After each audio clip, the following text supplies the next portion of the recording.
BNP কিন্তু মানুষ তারেক জিয়ার জন্য করে না, খালেদা জিয়ার জন্য করে না, বিএনপি করে শহীদ রাষ্ট্রপতি প্রেসিডেন্ট জিয়াউর রহমানের আদর্শে।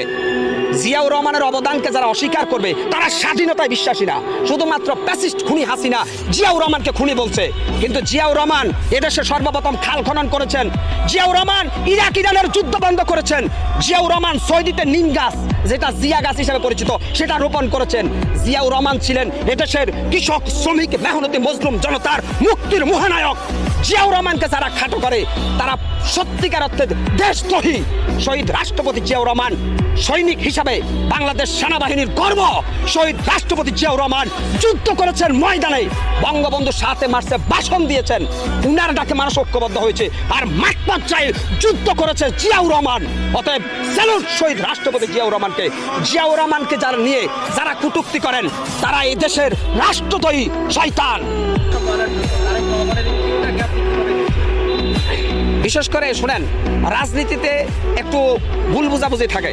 তারেক রহমানকে নিয়ে দেশের অনেক মানুষের ভুল বুঝাবুঝি আছে, কারণ তিনি যখন খালেদা জিয়া 2001 সালে ক্ষমতা আসছে তিনি তখন একেবারে ইয়ং ছিলেন। এখন যেহেতু তারেক জিয়া দীর্ঘদিন ধরে তিনি দেশের বাইরে ছিলেন, আমার মনে হয় আল্লাহ পাক উনার ভিতরে রাজনীতির কিছু ইয়েটা ঢুকাই দিচ্ছে, ম্যাগনেটটা। তারেক জিয়া যে সিচুয়েশন নিচ্ছে যে এক মেয়াদে 2 বারের বেশি কেউ প্রধানমন্ত্রী থাকতে পারবে না, সেই কথাকে আমি না শুধু গোটা বাংলাদেশের প্রত্যেকটা জনতা সমর্থন করে। এক মেয়াদে 2 সরকার যদি না থাকে তাহলে আমাদের জন্য ভালো, জনগণের কিরকম জবাবদিহিতামূলক সরকার থাকবে। কারণ শেখ হাসিনা যেভাবে 2041 পর্যন্ত চালাইতে চাইছে ওটা কি কোনো জবাবদিহিতা সরকার ছিল?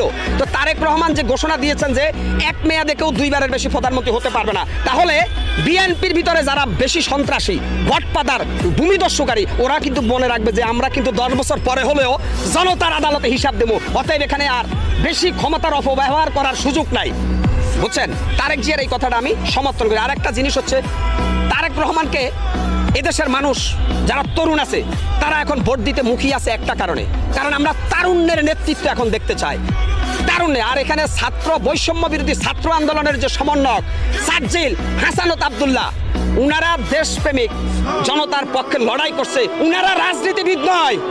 আমি হাসানত আব্দুল্লাহ, সাজ্জিল আলম থেকে যে সমন্বয়ক আছেন আপনাদেরকে বলবো, আপনারা বিশ্ববিদ্যালয়ের ছাত্র, মনে রাখবেন অতিরঞ্জিত কোনো কিছু ভালো না। আপনাদেরকে মনে করিয়ে দিতে চাই আপনাদের চাইতে অনেক ট্যালেন্টেড রাজনীতিবিদ বিভিন্ন দলে আছে। অতএব আপনারা নিজেকে অনেক বড় হিসাবে উপস্থাপিত করবেন না।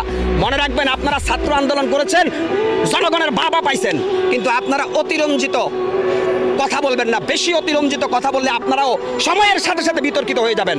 অতএব রাজনীতিবিদদেরকে সম্মান দিতে শিখেন। আমি